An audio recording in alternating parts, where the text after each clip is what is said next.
যখন উনি জানেন যে দেশে আসলে উনি অ্যারেস্ট হবেন, ওই দিন আব্বু আমাদেরকে 2-3 বার বলছেন যে তোমরা কিন্তু কোনোদিন প্রাণ ভিক্ষা চাবা না। তখনও কিন্তু আমরা মানে আমরা অ্যারেস্ট হন নাই, বসে এবং বললেন যে হচ্ছে পরিস্থিতি খারাপ, হয়তো এরকম হইতে পারে, যখন তখন আমি অ্যারেস্ট হতে পারি।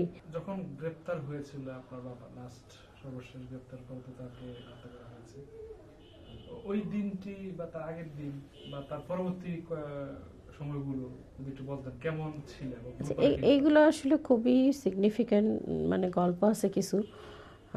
যেমন হচ্ছে যে ওই যে আপনি বলতেছিলেন না যে আমার আব্বু কীভাবে সময় দিলেন, আমি ওইটাও একটু বলি। যেমন জরুরি অবস্থার সময় আমরা সারা জীবন আব্বুকে অনেক ব্যস্ত পাইছি, কিন্তু আমার আব্বু খুব আমাদের সাথে টাচ থাকতে পছন্দ করতেন, গল্প করতে ইয়ে করতে। আমার আব্বুর একটা খুব ভালো হ্যাবিট ছিল, ভালো হ্যাবিট মানে আসলে ওটা ওইটাই এক মানে খুবই আমরা সব ভাই বোনরাই ওটাকে খুব মিস করি। সেটা হচ্ছে উনি যেখানেই যাইতেন বেড়াইতে অথবা কোনো বড় প্রোগ্রামে, ওনাকে যেই খাবারই দেয়া হোক না কেন উনি ওটা নিয়ে আসতেন সাথে করে, নিজে খাইতেন না, এসে আমাদেরকে একদম অল্প অল্প করে সবাইকে ভাগ করে দিতেন, হোক সেটা একটা কমলা। আমার মনে হচ্ছে যে হচ্ছে একবার আমি আর আমার বোন টেবিলে বসে আছি, তা আব্বু বাইরে থেকে আসছেন, তা আব্বু সবসময় বাইরে থেকে আসলে আমরা একটা হাসি হাসি চেহারা করতাম, মানে আব্বুর অলওয়েজ স্মাইলিং ফেস ছিল, দরজা খুললেই সাথে সাথে আব্বু হাসি মুখে ঢুকতেন। আমার মনে পড়ে না আব্বু কোনো দিন গম্ভীর মুখে ঢুকছেন বা চেহারা কালো করে ঢুকছেন। ওনার অভ্যাসই ছিল ঘরে ঢোকার সাথে সাথে উনি অসম্ভব সুন্দর একটা হাসি দিতেন। তো আমার মনে আছে যে আমি আর আমার বোন বসে আসছি, আমার সেজো বোন, ওই বেশি আব্বুর সাথে একটু আহ্লাদ করতো। তো আব্বু হেসে হেসে বললেন, কি ওয়েট করতেছো না, আব্বুকে নিয়ে আসছি। তো তারপরে পকেট থেকে কমলা বের করে আমাদের দুইজনকে দিলেন।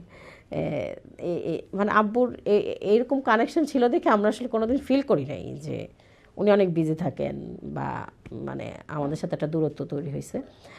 আর আরটা যেটা বললেন যে আসলে যে আব্বু অ্যারেস্ট হওয়ার আগেই যখন মুজাহিদ সাহেব এবং নিজামী সাহেব অ্যারেস্ট হইলেন, তা আব্বু তখনই বুঝছিলেন যে উনি অ্যারেস্ট হবেন। ইন্টারেস্টিং পার্ট হইলো যে আমার আব্বু কিন্তু সৌদিতে ছিলেন, ওনার ওপেন হার্ট সার্জারির পর চেক আপে গেছিলেন সৌদিতে। উনি কিন্তু ডিসেম্বর মাসে ফেরত আসছেন, ডিসেম্বর মাসের শেষের দিকে, যখন উনি জানেন যে দেশে আসলে উনি অ্যারেস্ট হবেন এবং মানে প্রসিডিউরগুলো এরকম করেই যাবে, হ্যাঁ একটা খারাপ সময় আসতেছে, একথা জেনেও কিন্তু উনি দেশে আসছেন এবং এই প্রবলেমগুলো ফেস করছেন। তো হচ্ছে উনি অ্যারেস্ট হওয়ার ওই সপ্তাহের মধ্যেই আমাদের সব ভাই বোনকে নিয়ে বসে এবং বললেন যে হচ্ছে পরিস্থিতি খারাপ, হয়তো এরকম হইতে পারে, যখন তখন আমি অ্যারেস্ট হতে পারি। তো হচ্ছে তোমরা আমাদেরকে অনেকগুলো কোরআনের আয়াত শোনাইলেন, যেগুলোতে আসলে ধৈর্য ধরার কথা, ইসলামী আন্দোলন করলে এরকম পরিস্থিতি হইতে পারে, এই জাতীয় আয়াতগুলো আমাদেরকে শোনাইলেন এবং মানে আমাদেরকে বললেন যে পরিস্থিতিতে আমরা কীভাবে শান্ত থাকব। যেটা খুব সিগনিফিক্যান্ট এবং খুবই স্পেশাল সেটা হচ্ছে ওই দিন আব্বু আমাদেরকে 2-3 বার বলছেন যে তোমরা কিন্তু কোনোদিন প্রাণ ভিক্ষা চাবা না। হ্যাঁ, তো হচ্ছে তখনও কিন্তু আমরা মানে আমরা অ্যারেস্ট হন নাই, এবং হচ্ছে আমার আব্বু কিন্তু জানেন না তোদেরকে এই মামলায় অ্যারেস্ট করা হবে, কারণ প্রথমে কিন্তু এই মামলাগুলোতে অ্যারেস্ট করা হয় নাই। অ্যারেস্ট করা হয়েছে তো আসলে খুবই অদ্ভুত অদ্ভুত হাস্যকর বিষয়গুলো, যে মুজাহিদ চাচার ক্ষেত্রে দেখবেন বেগুন চুরি, তারপর ধর্মীয় অবমাননা, হ্যাঁ, তারপর এরকম খুবই হাস্যকর মামলা দেখায় তাদেরকে অ্যারেস্ট করা হয়েছে। তা আব্বুর ক্ষেত্রেও এরকম মানে চার্জ দেখানো হয়েছিল, সেগুলো হচ্ছে যে ওই যে ধরেন সন্ত্রাসী হামলা, নাশকতার আশঙ্কা এরকম। তো তখনও কিন্তু আব্বুরা জানেন না যে এটা একটা এরকম বাজে সিচুয়েশনের দিকে যাবে, কিন্তু তারপরেও আব্বু কেন যে আমাদেরকে বারবার বলছিলেন যে তোমরা প্রাণ ভিক্ষা চাবা না, আমি জানি না। তো পরবর্তীতে কিন্তু দেখেন যে এই প্রাণ ভিক্ষা নিয়েই অনেক কাহিনী হয়েছে, যে বারবার বলা হয়েছে যে রাষ্ট্রপক্ষ থেকে প্রাণ ভিক্ষা চাইলে ওনারা এটাকে কনসিডার করবেন।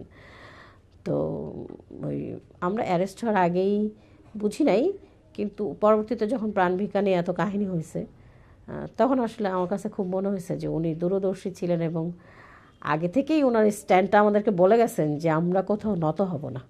আবার তিনি এই কথা বললেন যেন প্রাণ ভিক্ষা চাইবে না, বাট ওনার তো এটাও সুযোগ ছিল যে দেশ ছেড়ে চলে যাওয়া, না আমার কাছে এখন আমরা আসলে কখনোই আব্বু আমাদেরকে এমন করে বড় করছেন যে আমরা আসলে ওই যে মিথ্যার কাছে মাথা নত করবো এই ব্যাপারটা আসলে আমাদের ফ্যামিলিতে নাই। হ্যাঁ, সেটা যত কঠিনই হোক ওটাকে আমরা ফেস করব, আমাদের মেন্টালিটিটাই এরকম করে উনি বড়ই করছেন।